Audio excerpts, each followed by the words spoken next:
Alors le Talmud. Ah.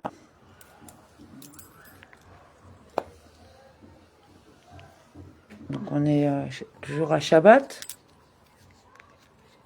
si Dieu veut.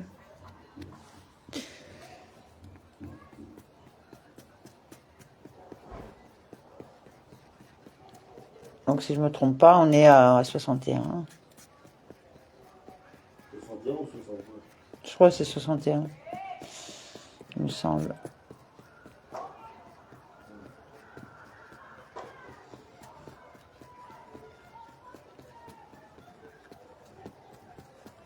Ouais. En tout cas, on voulait féliciter la nouvelle chanson d'Arouche, qui est une très bonne idée, en plus sur un rythme, on va dire, bien connu, entraînant, et puis bon, quelque part, faut le comprendre comme quoi il donne une impulsion même aux gens, justement, des Restos du Cœur, hein, des gens qui sont, on va dire, laissés pour compte. C'est l'idée primordiale de Coluche, c'est qu'aujourd'hui, on n'a plus le droit de se laisser aller. Voilà, et puis Voilà. bon, puis c'était pour rappeler que tu dois donner la tzedaka, quoi, aussi. Et on n'a plus le droit de laisser les autres s'en aller sans faire l'effort de voir, de comprendre et d'essayer de les aider. Ah bah oui, parce que ça sert à rien de vous gaver comme ça si c'est pas pour si c'est pas pour partager. Ça sert à quoi de vivre si c'est pour voir tous tes frères autour de toi partir et disparaître ou s'engouffrer dans des embrouilles pas possibles.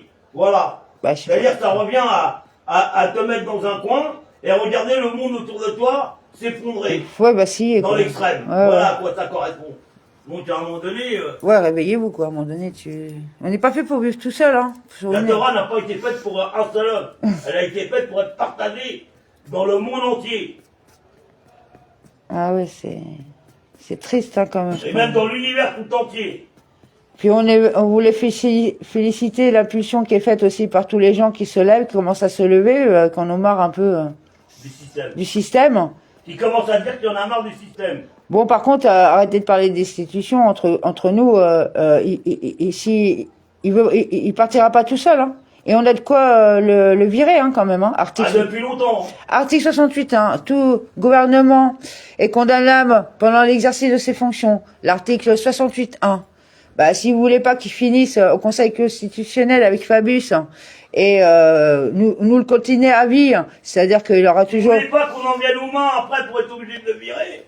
Il va falloir agir maintenant. C'est-à-dire que voilà, parce que s'il sera au Conseil constitutionnel, tu comprends bien qu'il aura quand même tout pouvoir pour continuer. Oh, il vient de la Cour des comptes quand même. Hein, c'est lui qui gérait les comptes sous Nicolas Sarkozy et même sous Hollande à un moment donné. On va dire qu'il s'est transformé en Mozart de l'évasion fiscale. Voilà. Voilà, lui il a été dans l'engrenage au plus profond du système et il a bien compris comment ça fonctionnait et comment il pouvait bien la mettre à l'envers à son employeur, quoi. Voilà. Autrement dit, à nous, à l'État, qui sommes nous. C'est le peuple, l'État français. C'est pas l'État et le peuple. C'est le peuple, l'État français, qui est représenté par le gouvernement élu. Oui, ce n'est qu'un fonctionnaire qui est soumis à des sanctions et encadré lui-même par la Constitution, parce Il a qu'il fait de la France une société. Nous sommes les PDG. Et nous sommes les actionnaires, les PDG, et que lui, il est employé, donc avec un contrat, on va dire, déterminé, un CDD, et que normalement, dans le contrat, s'il respecte pas les engagements, pas de son programme, hein, les engagements. C'est un employé qui vient défoncer à 8 h du matin et qui te dit oh, j'ai mal à la tête, faut peut-être me reposer. T'en fais quoi au bout de la 3e fois?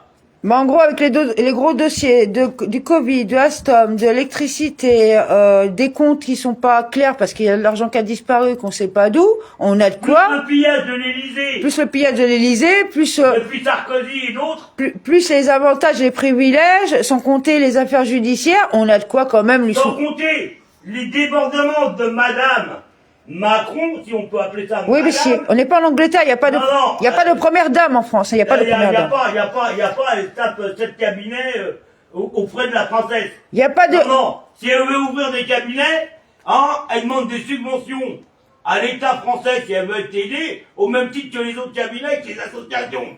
Pas genre que l'État français lui paye ses 7 cabinets et tous ces travers. Ah ben non, parce qu'il n'y a pas de première dame. beaucoup, Il n'y a pas de première dame. C'est comme là, on peut se retirer de suite de l'Union européenne parce qu'on n'a pas voté pour eux. Donc tout ça, c'est caduque. Et que, qu'est-ce qu'on voulait rajouter? Il suffit de dire, pour sortir de l'Union européenne, il suffit juste de dire que le peuple français ne reconnaît pas Emmanuel Macron en tant que président pour avoir pris ses décisions contre l'avis du peuple. Et puis c'est vrai que voilà. l'argent liquide, c'est notre souveraineté. Tu vois, il y a marqué liberté, égalité, fraternité sur le billet. Donc que maintenant, ça arrange quelques-uns de payer qu'en carte bleue, ou avec leur téléphone, ou en crypto-monnaie, etc. C'est leur délire, mais ça, ils n'ont pas le droit de l'imposer à tout le monde.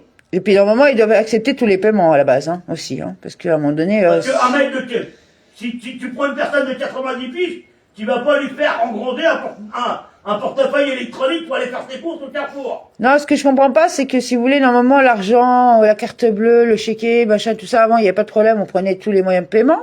Et là, je me suis retrouvée, on s'est retrouvé là à payer le loyer, là. Même la carte bleue, ils la prennent pas. Et même la carte, donc déjà, ils ont plus de terminal, tu sais, pour prendre ta carte bleue. Ah, faut payer par Internet. Faut payer par Internet. Alors quand t'as supprimé, toi, l'accès à Internet des paiements, parce que tu t'es fait usurper, et on t'a rempli de plus de 400 € par mois, pendant plus de 3 mois, tu comprends même que t'es pas trop pour rouvrir l'accès Internet au paiement. D'accord? Et le mec, il te dit, ah non, mais moi, j'ai pas de terminal, je peux rien faire.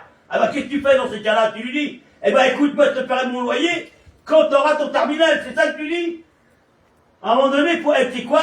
Faut qu'ils arrêtent de monter les chiffres sur la tête des chimpanzés, là.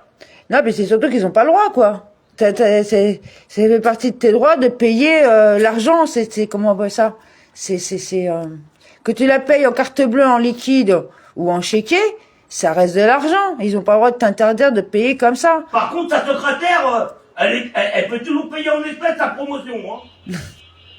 Ça, c'est ancré dans le système. Hein. Ah ouais, non, c'est... Et il n'y a pas de trace. Hein. Si c'est le mec, au bout de 9 mois, qu'il est obligé de payer l'avortement. Par contre, je leur poserai une question. Alors, par contre, si toi, par exemple, tu perds ta carte bleue, on te vole ta carte bleue, tu fais comment? Du moins, voilà, tu peux pas payer, tu fais comment? Non, je sais pas, à un moment donné... Voilà quoi. Puis bon, voilà le fait le 10 là de prendre une partie de l'argent, 1 million ou même plus, qui retire une certaine somme pour bloquer un peu le système. Ça c'est une bonne idée. De payer en liquide, c'est une bonne idée parce que l'argent il reste sur le territoire. Ça c'est une bonne idée. En plus ça date pas d'aujourd'hui qu'on leur dit, mais c'est bien de l'avoir remis au goût du jour. Hein, parce que c'est un moyen de pression, c'est un moyen de pression clairement. Bah oui, parce que tu sais quoi, faut taper là que c'est fait mal. Hein. Non, mais qu'est-ce qu'on voulait dire? Ah, par contre, il y a une idée qu'on peut faire pour le virer aussi. Hein, c'est que tous les Français écrivent une lettre en recommandé. On dit, parce qu'on est quand même employeur, tu vois, c'est nous. Moi, nous, on n'a pas voté pour lui, mais malgré tout, on est quand même citoyen, on les subit, ces conditions. Donc, ce serait pas mal que chacun envoie une lettre en lui disant, on te vire, quoi. On te vire, quoi. À un moment donné, avant d'accuser Israël de génocide, il ferait mieux de regarder les territoires abandonnés de la France. Il ferait mieux d'aller regarder les territoires abandonnés de la France pour voir comment eux ont traité ces gens-là et comment ces gens-là commencent à traiter leurs propres frères à cause de leurs exactions. Parce que, les chats ne font pas les chiens. Mais même, rien que comment ils vous ont considéré pendant le Covid, qui est une grosse escroquerie quand même, et qui continue quand même à vous faire injecter par un produit qui est, comment on va dire, expérimental, qui a pas dépassé la phase 2, et qui ni ne protège, ni... C'est une farce! C'est un poison, c'est un poison, c'est un poison. Ils savaient pas comment vous mettre sur le marché un nouveau vaccin contre la grippe, avec les avancées technologiques, ils ont carrément fait pire. Ils vous ont pris pour des cobayes. Non, des expériences qui normalement sont rémunérées et dont les gens sont conscients de ce qu'ils injectent aux autres et ce qu'on leur injecte. Et c'est une expérience qui ne dure pas plus de 3 mois. Et c'est pas par rapport... Normalement, et s'il y a le moindre problème, le moindre décès, le moindre rejet qui est quantifié au-dessus de la majorité, l'expérience est annulée. Ouais, parce qu'en fin de compte, c'est pas par rapport à l'expérience qu'ils ont fait cette loi-là par rapport aux 3 mois et tout, et qu'ils doivent te payer et te demander ton accord avec tout ce qui va avec, c'est-à-dire, ce que ça va... C'est comme les vaccins obligatoires. C'est-à-dire, non, mais attends, on va dire, c'est comme les vaccins obligatoires. Ils ont pas le droit d'obliger les gens à se faire vacciner. Il y a les vaccins qui sont obligatoires Mais il y a des gens qui sont allergiques Ouais, ça, vous à avez... leur vaccin. Il y a des gens qui sont allergiques à leur mode d'injection de leur vaccin. Et ça, ils n'ont pas le droit de jouer avec la vie des gens par leur obligation. Ils devraient juste avoir l'obligation de conseiller avec les actions et les effets de leur vaccin et d'éclairer sérieusement la conscience du peuple et des gens. Parce que quand tu sais que dans un vaccin, il n'y a pas de problème, mais si tu en fais 3 dans la même injection, où il n'y a pas de problème, et à la sortie avec les 3 en même temps, tu te retrouves avec du mercure et de l'aluminium ou je ne sais quoi dans l'injection qui va te créer des problèmes du fait que tu as fait les 3 vaccins en même temps, merci les Big Pharma, parce que comme ça, au moins, d'une injection, ils t'en vendent 3. T'as vu le progrès, comment ils en vendent de l'argent? Voilà. Non, puis normalement, ça excède pas 3 mois. Avec ta vie, ils n'en ont rien à foutre de ta santé. C'est-à-dire que normalement, ils doivent préserver la santé du patient. C'est-à-dire que normalement, et puis... Non, ils entretiennent la maladie. Et si ça suffit pas, si elle n'est pas assez grave, ils t'en fournissent une autre. T'inquiète pas, la maladie, elle est fournie par la Sécu. Puis moi, j'ai jamais vu. Nous, on a eu des vaccins quand on était enfant. C'était une fois et pas comme là, pas tous les 3 mois. C'est plus un vaccin. Le non-vaccin, c'est une hérésie. C'est une thérapie. C'est clairement une expérience pour voir jusqu'à quelle dose le corps humain il peut accepter. Ouais. C'est carrément une expérience grandeur nature. Pour détruire. Mais faut arrêter maintenant, merde. Les derniers qui ont fait ça, ils s'appelaient nazis. Les derniers qui ont fait ça, oui. C'était les nazis. On les a mis en prison. On les a exécutés à la sortie de la guerre. C'est pas pour eux, on les a chassés pendant 40 ans pour les retrouver et les mettre devant les tribunaux. C'est pas pour se faire rentrer par les clowns comme ça aujourd'hui. Oui, mais c'est pour ça que c'est gonflé de... Non, ça va là maintenant. Venez donner des leçons de morale sur un génocide qui n'existe pas quand même. Non, faut arrêter. C'est-à-dire qu'à un moment donné, faut arrêter de dire n'importe quoi. Non, parce qu'il y a beaucoup de maquillage, il y a beaucoup de trafic. Retracez un petit peu toutes les sociétés de vaccins. Retracez d'où viennent tous les composants des vaccins. Anti-Covid, soi-disant. Et vous allez comprendre. Non, ça vient pas du Bangladesh, ça vient pas des Indes. Non, ça vient de l'Ukraine. Ça vient de tous les pays là pour lesquels ils veulent nous mettre en guerre. Ouais, c'est quand même marrant quand même, non? Je trouve pas c'est curieux quand même? Non? Donc voilà quoi. Non mais bon voilà, on était quand même content qu'il y a des gens qui se lèvent, on a vu qu'il y a même des avions. Donc au lieu de mettre des institutions, tu mets article... Des aviateurs. Des aviateurs, pardon. Donc tu mets, si on peut se permettre, vous mettez article 68.1, tu vois? D'accord? Viré. Tu es viré. Tu sais? Comme patron... On vous remercie, vos affaires sont à l'entrée.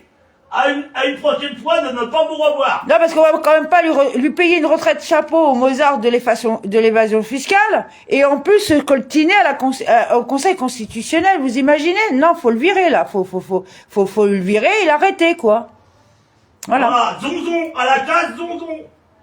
Entre le Covid, Vous n'engrangez aucun bénéfice, vous devez tout restituer, et vous allez séjourner pendant quelques années à la case zonzon. Et pour vous, pas de bracelet électronique.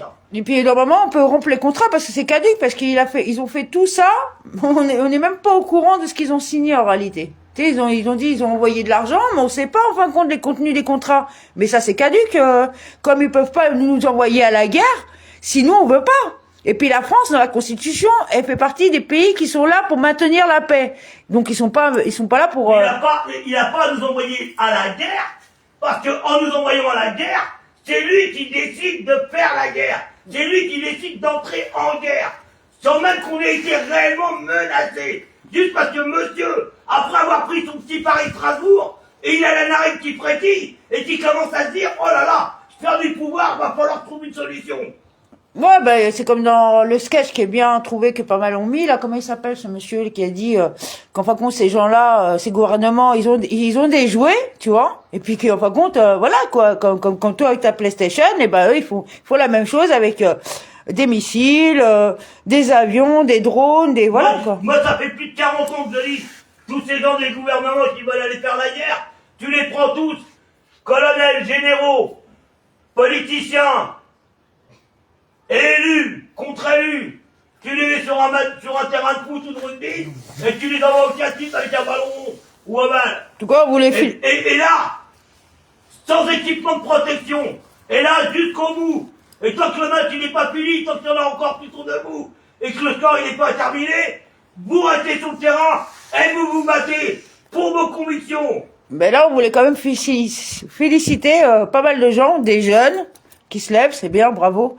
Bah ouais, parce que c'est votre avenir quand même, hein, c'est vous qui allez payer, hein, on vous le dit quand même. Ouais, parce que nous on sera plus là. Hein. Et puis pour tous les gens voilà qui se battent quand même depuis le début et qui reviennent, qui sont quand même toujours là. Hein, et puis d'autres qui se sont ralliés, donc vraiment... Notamment quelques journalistes qui s'étaient escapés du système pour pas m'enfler et qui reviennent aujourd'hui parce que justement... Bah eux, ils sont un peu... Ils ont compris que le fait de s'être échappé, ça les a isolés.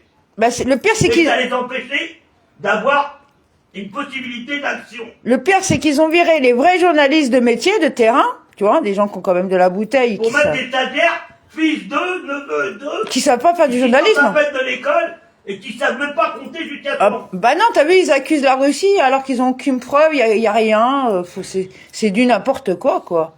Mais bon, il y a quand même certaines grandes gueules comme, ouais, c'est quoi l'émission Grande Gueule, là, une dame, là, qui s'appelle Madame Lefebvre. Moi, je lui tire mon chapeau parce qu'elle a pas une langue de bois, hein. Et ça, c'est rare quand même dans le milieu, médiatique. Bon, hey, on est là pour parler la lecture. Oui, bon, voilà. Non, mais c'était juste une parenthèse pour dire que, faut rien lâcher, et puis, non, mais c'est une bonne idée, au lieu d'aller dans la rue, faire des actions beaucoup plus silencieuses, mais qui aura plus d'effets et qu'on on en subira moins les effets, voilà.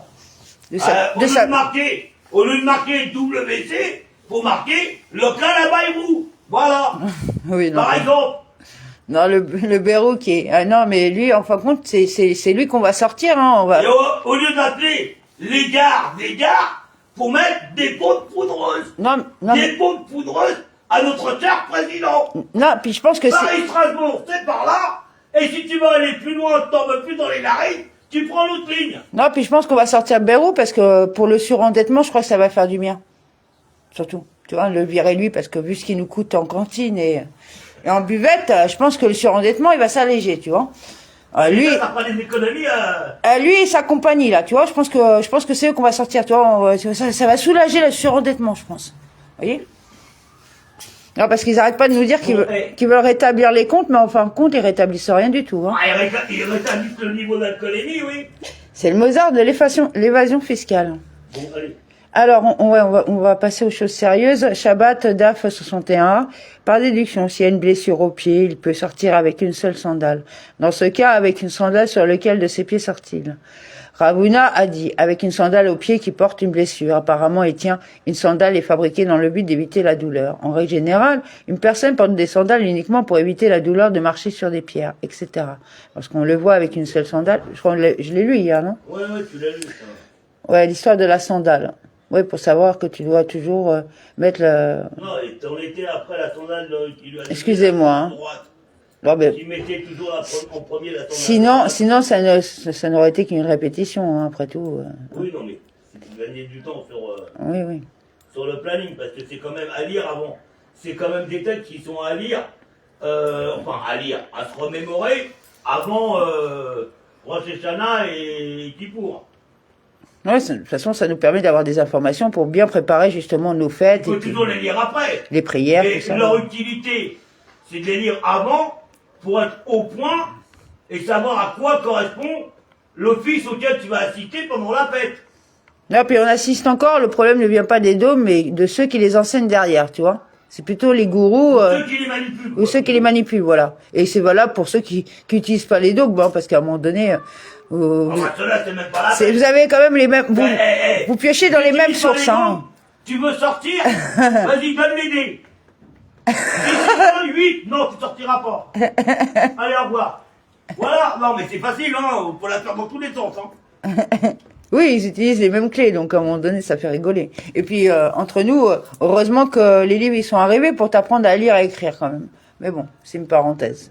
Mais on vous en veut pas, hein. On comprend bien que vous êtes blasés de certains qui ont manipulé certains livres et qui... ça, on peut le comprendre tout à fait. Mais à un moment donné, le problème vient pas des livres, des dogmes, il vient de ceux qui les instruisent. Voilà, c'est tout. Alors, on va juste rappeler quand même, pour tous ceux qui ont subi les injections, que le thé aux épines de pain, mais bon, ça fonctionne. Mais il faut demander. Il faut derrière une nourriture plus que saine pour pas réengranger les amas de toxines, mais surtout une alimentation qui correspond à ce que mangeaient nos ancêtres quand eux étaient atteints de certaines faiblesses, etc. Donc c'est pour ça qu'on avait commencé à lire le Rambam, et je crois qu'on va s'y remettre pour faire une 3e édition de lecture du Rambam, guérir par les plantes. Et après il y a d'autres livres qu'on pourrait lire, mais il va falloir qu'on se les trouve, qu'on se les procure. Mais c'est surtout que, je sais pas moi, prenez des choses comme des thés avec du jus de citron, naturel le citron bien sûr, des clous de girofle, des épices comme un peu la cannelle, la bergamote, tous ces épices-là, tous ces plantes-là rapportent un peu plus que l'odeur et le goût dans votre corps, dans l'équilibre. C'est-à-dire que si tu prends du beurre pour avoir de la vitamine D, c'est bien. Mais si tu vas pas au soleil derrière, la vitamine D, tu vas la mettre dans tes chiottes. Donc ça sert à rien de manger du beurre. D'accord? Donc si tu manges du beurre, il faut t'exposer au soleil pendant au moins 2-3 heures par jour. Pas faire bronzer sur la plage, le lézard recto verso. Non, te promener au soleil, apprécier la lumière du jour, l'éclaircissement que Dieu te donne, à travers ton regard, à travers les reflets de la nature autour de toi, et c'est ça qui va t'aider à fixer la vitamine D.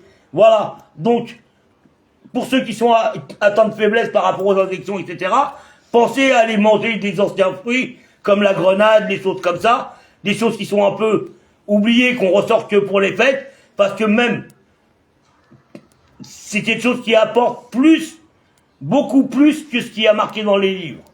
Si vous le faites au bon moment, à la bonne période, et que vous mangez les fruits mûrs, comme c'est écrit, il y a un apport supplémentaire. C'est comme une prière.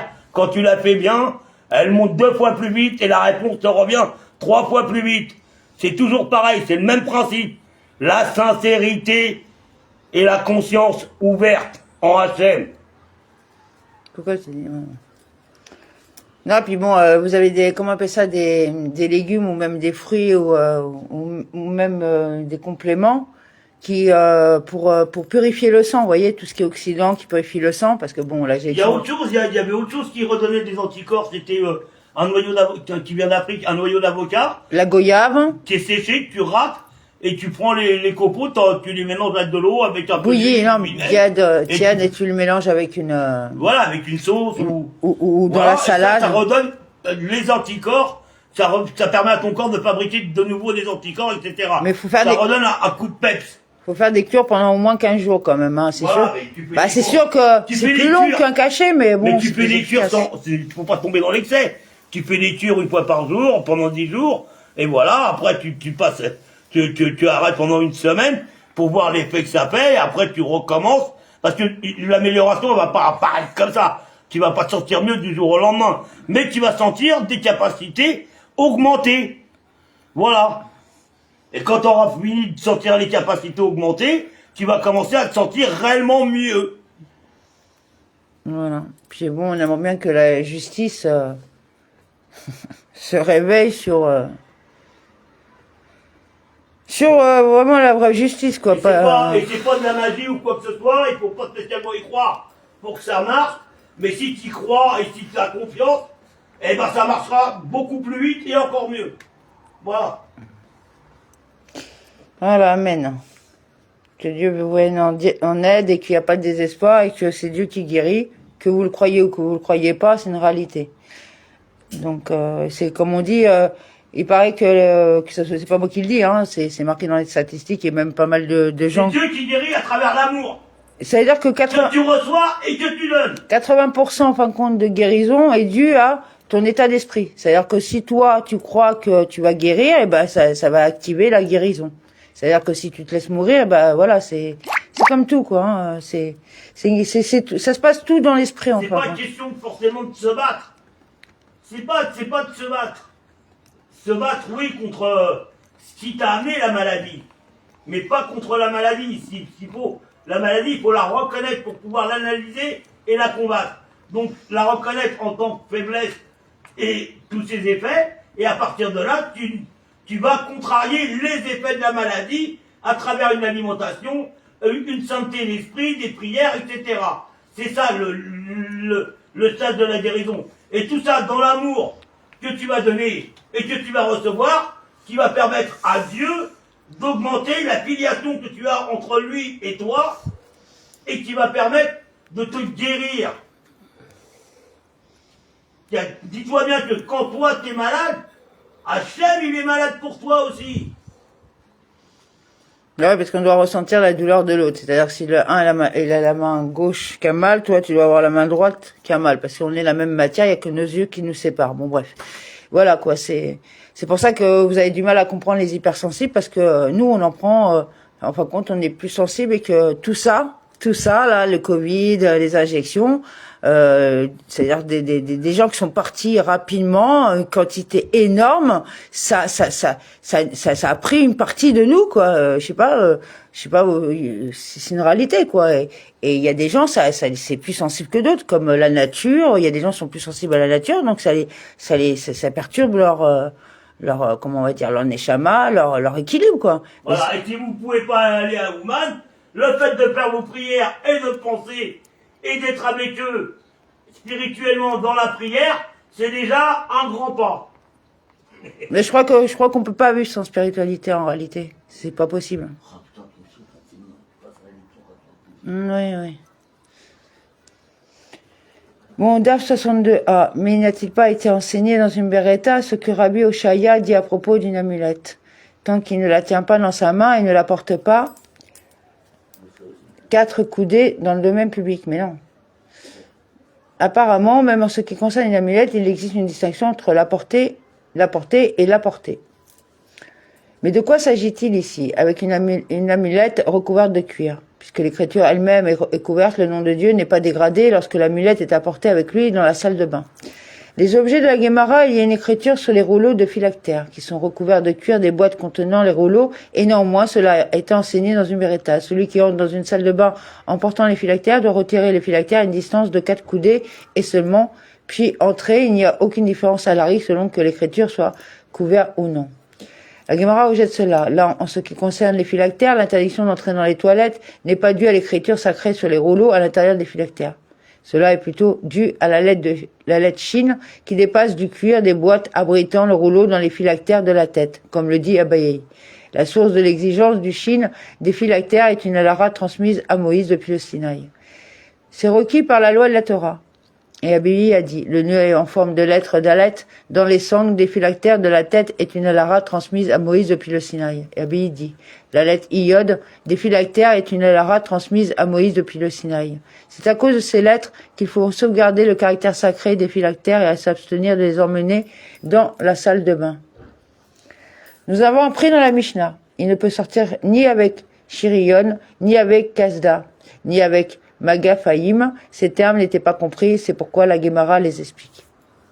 Shiriyon est une cotte de maille. Zerada, une armure faite d'écailles. Kasda, Rav a dit que c'est un chapeau en cuir. Zanvarta, porté sous un casque en métal. Magafaïm, Rav a dit qu'il s'agissait d'une armure de jambe portée sous le genou. Mishnah.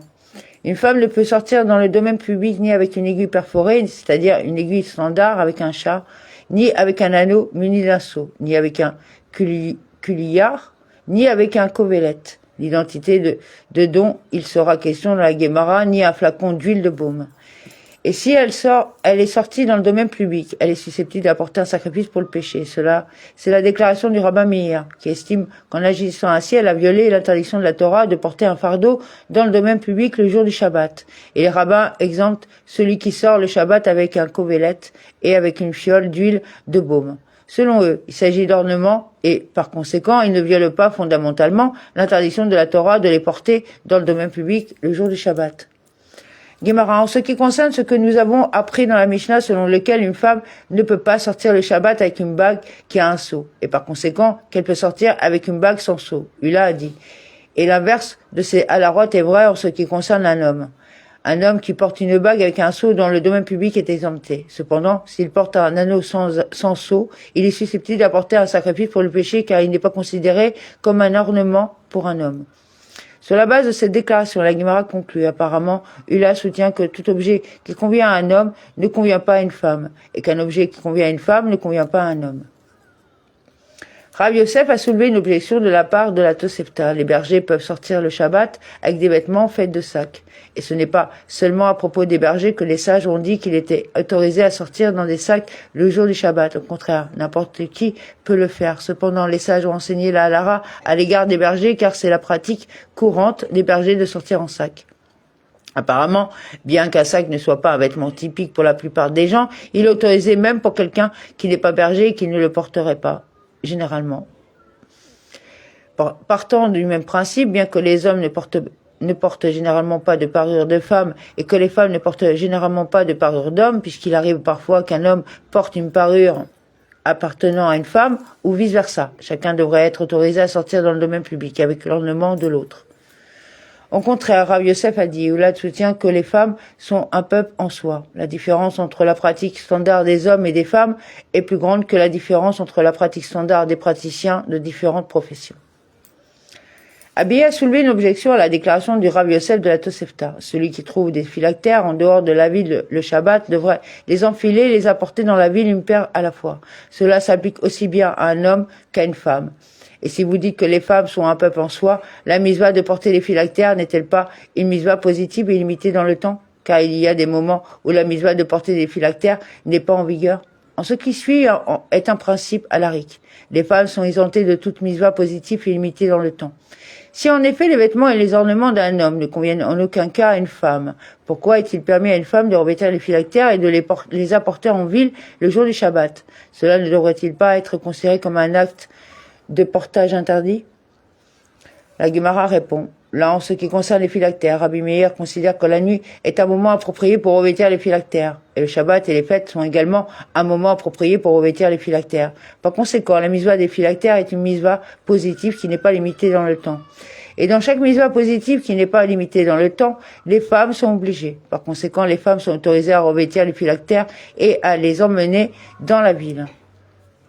En ce qui concerne la décision du rabbin Meir dans la Mishnah selon laquelle une femme est responsable selon la loi de la Torah si elle sort dans le domaine public en portant une bague avec un sceau, la Gemara demande, n'est-il pas considéré comme un acte détourné? Une bague avec un sceau n'est pas un ornement pour une femme, c'est un objet comme un autre.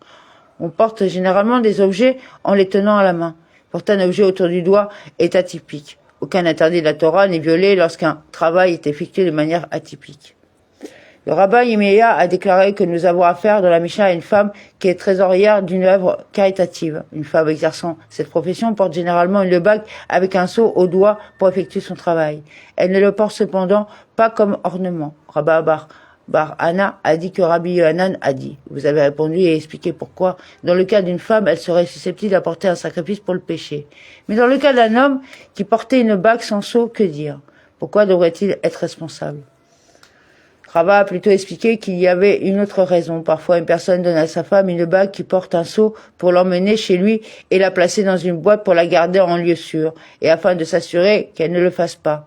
Si elle perd la bague, la femme la remet à sa main, c'est-à-dire à son doigt jusqu'à atteindre la boîte. Et de même, parfois, une femme donne à son mari une bague qui n'a pas de sceau pour qu'il la porte chez un artisan pour la réparer. Et le mari la met à sa main, c'est-à-dire à son doigt, jusqu'à ce qu'il arrive chez l'artisan. Le but de porter ces bagues n'est pas l'ornementation, néanmoins cela est considéré comme une manière typique de les porter. Nous avons appris dans la Mishnah, ni avec un kulviyar, ni avec un kovelet. La Gemara demande, qu'est-ce qu'un kulviyar? Rav a dit, une broche avec laquelle une femme attache le col de son vêtement, kovelet.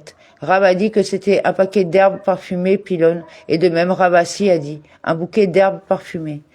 Les sages ont enseigné dans une beretta, une femme ne peut pas sortir le Shabbat avec un bouquet d'herbes odorantes.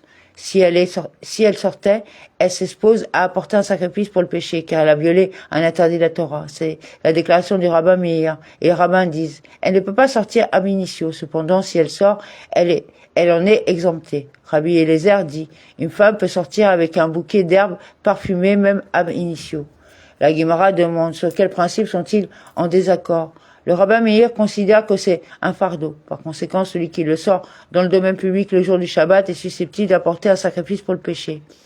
Et les rabbins considèrent que c'est un ornement. Néanmoins, ils lui interdisèrent ab initio de sortir avec elle, de peur qu'elle n'enlève le bouquet d'herbe de son emplacement, ne le montre à d'autres et ne vienne le porter dans le domaine public. Et le rabbin Eliezer soutient, à qui appartient la pratique de se mettre des herbes parfumées sur elle-même. Une femme dont l'odeur est nauséabonde, mais une femme dont l'odeur est nauséabonde ne retire pas le paquet et ne le montre pas aux autres, car en se faisant son odeur sera détectée, une situation qu'elle préférerait éviter.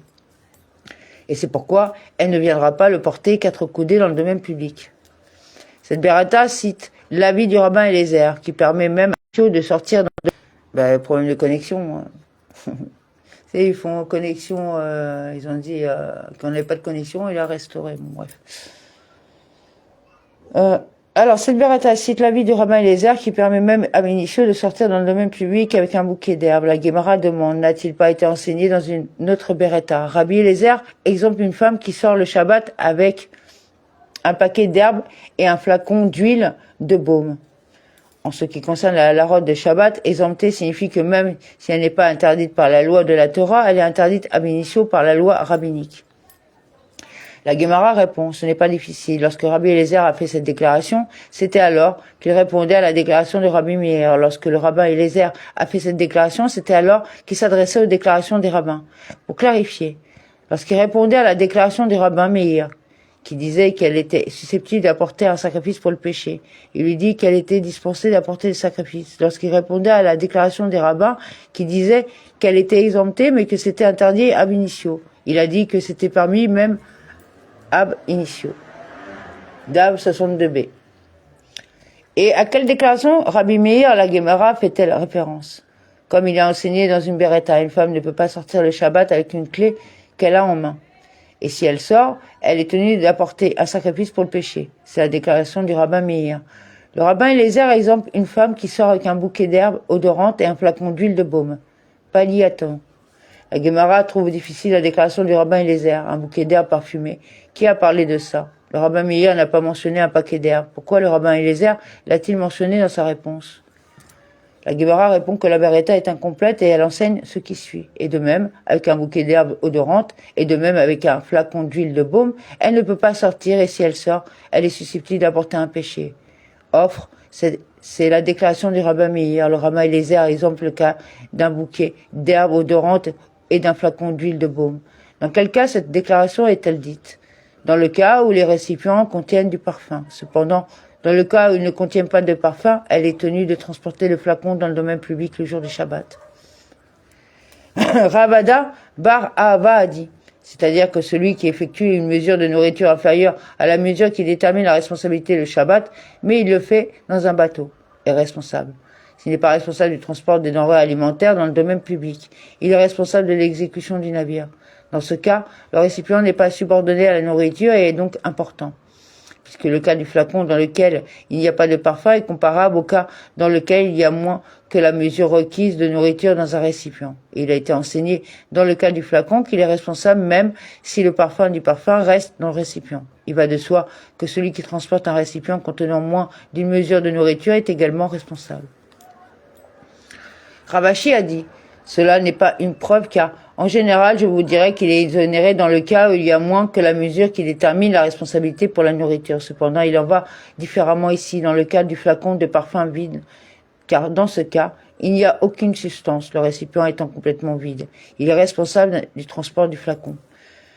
Concernant la mention du parfum, la Guémara cite plusieurs affirmations. Il est dit, ceux qui boivent du vin au misreke et soignent des principaux ongles, mais ils ne sont pas attristés par le sort causé à Joseph. Amos 6.6. Rabbi Yehuda a dit que Shmuel a dit les principaux ongles sont l'huile de baume.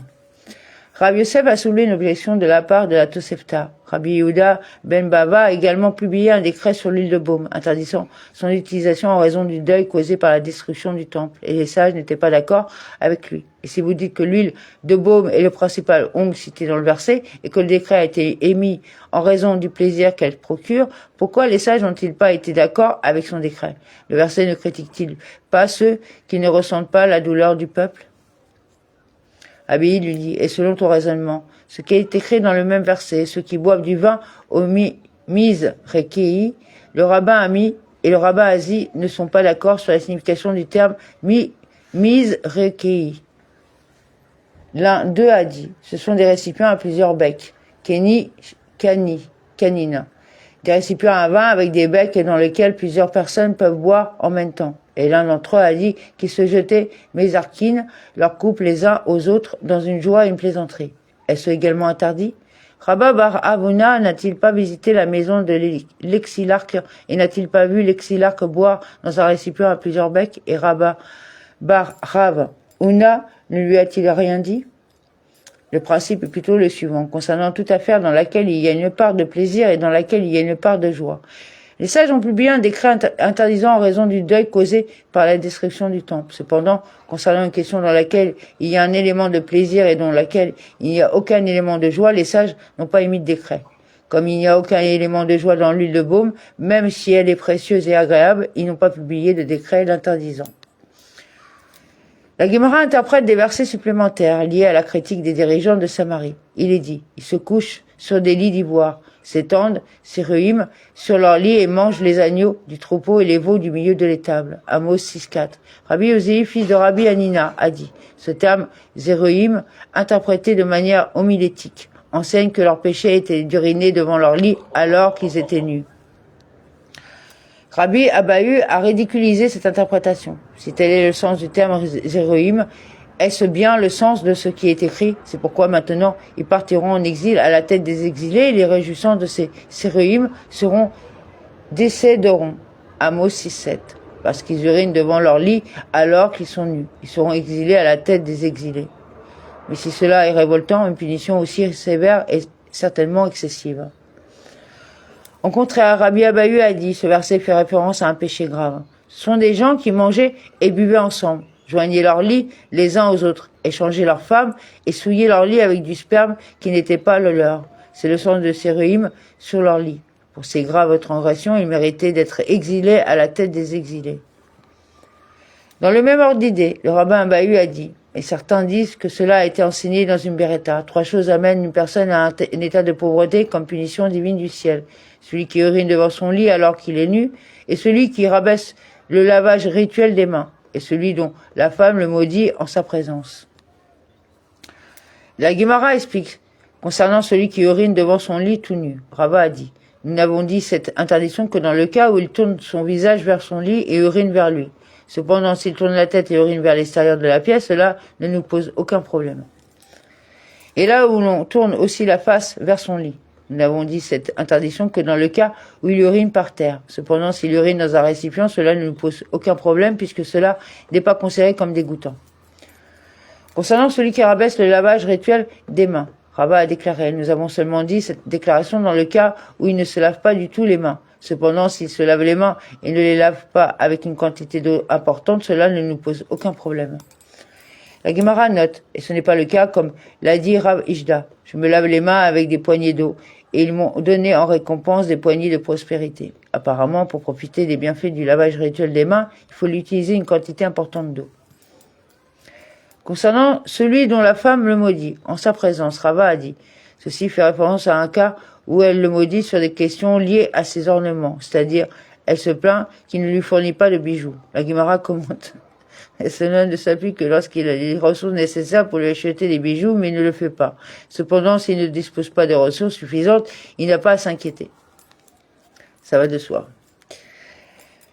Puisque la Gemara parlait des péchés à l'époque du premier temple, elle continue à expliquer d'autres versets au contenu similaire. Rava, fils de Rav Ilaï, a interprété le verset suivant de manière homilétique. Quel est le sens de ce qui est écrit? Le Seigneur dit, parce que les filles de Sion sont hautaines et marchent le cou tendu et les yeux dévergondés, marchant et marchant et marchant et faisant teinter leurs pieds. Isaïe 3.16, parce que les filles de Sion sont hautaines, indique qu'elles marcheraient avec une stature droite et se comporteraient de manière impudique.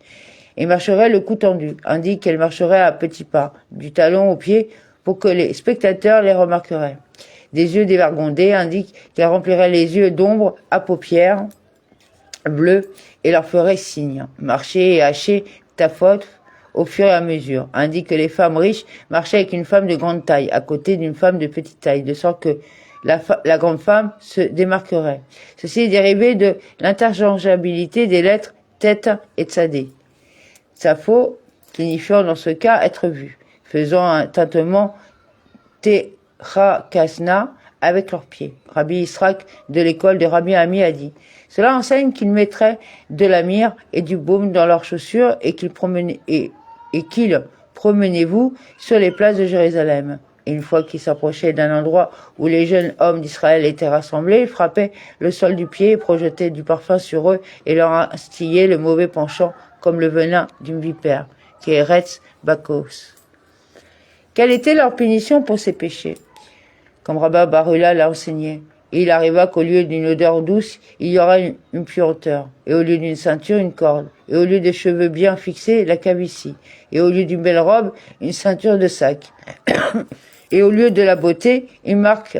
Ésaïe 3,24, il explique. Il arriva qu'au lieu d'une odeur douce, il y aura une puanteur, indique que l'endroit qu'il parfumerait était devenu des plaies en décomposition, et au lieu d'une ceinture, une corde, nikpé, indique que l'endroit où ils étaient saints d'une ceinture était couvert de nombreuses contusions, des caphimes, et au lieu de cheveux bien coiffés, la calvitie, indique que l'endroit où ils coiffaient leurs cheveux devenait des taches chauves, et au lieu une belle robe pétigile, une ceinture de sac, indique que les orifices pétaïm qui mènent au plaisir guil deviendront un lieu pour une ceinture de sac, au lieu de la beauté, une marque qui a déclaré Rava. C'est l'expression populaire que les gens disent au lieu de la beauté, une plaie, qui va.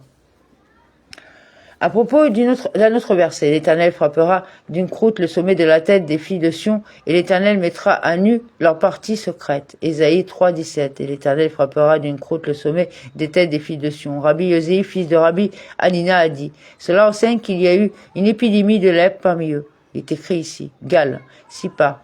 Et il est écrit là, parmi les types de lèpre, pour une plaie et pour une croûte, sapaat, et pour une tache lumineuse. Lévitique 14,56. En ce qui concerne le verset, le Seigneur mettra à nu leur partie secrète. Poten, Yehaet. Rav et Shmuel ne sont pas d'accord. L'un d'eux dit, cela signifie que, c'est-à-dire leurs entrailles, ont été versées, Yehareh, comme une cruche, et l'on dit que leur orifice, pitéenne, était couverte de poils épais comme une forêt, Yahar. Au sujet des péchés de Jérusalem et de l'abondance qui existait avant sa destruction, Rav Yehuda a déclaré que Rav a dit: les habitants de Jérusalem étaient des gens arrogants. Ils exprimeraient leur comportement grossier sous des euphémismes. Une personne disait à une autre: de quoi as-tu dîné aujourd'hui? Du pain bien pétri ou du pain mal pétri? Sur vin blanc ou DAF 63A sur vin noir? Assis sur un divan large ou sur un divan étroit? Avec un bon ou un mauvais ami? Et Rav Ishda dit, et tout cela fait allusion à la promiscuité. Ce sont tous des euphémismes pour différents types de femmes. Le pain bien pétri fait référence à une femme qui n'est pas vierge.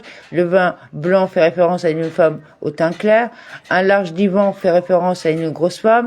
Un bon ami fait référence à une belle femme. Au sujet de Jérusalem, Rava a déclaré que Rabbi Yehuda a dit: les bûches de Jérusalem utilisées comme combustible provenaient de canneliers. Et lorsqu'elles les enflammaient, leur parfum se répandait dans tout Eretz Israël. Et depuis que Jérusalem a été détruit, ces bûches odorantes ont été enterrées.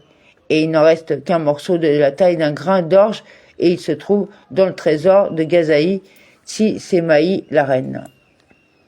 Donc je vous continuerai ça demain, peut-être. On a lu pas mal, il est quelle heure là? Il est 21h44. Donc merci pour les partages, merci pour l'écoute. Nous on ne cherche pas à endoctriner qui que ce soit.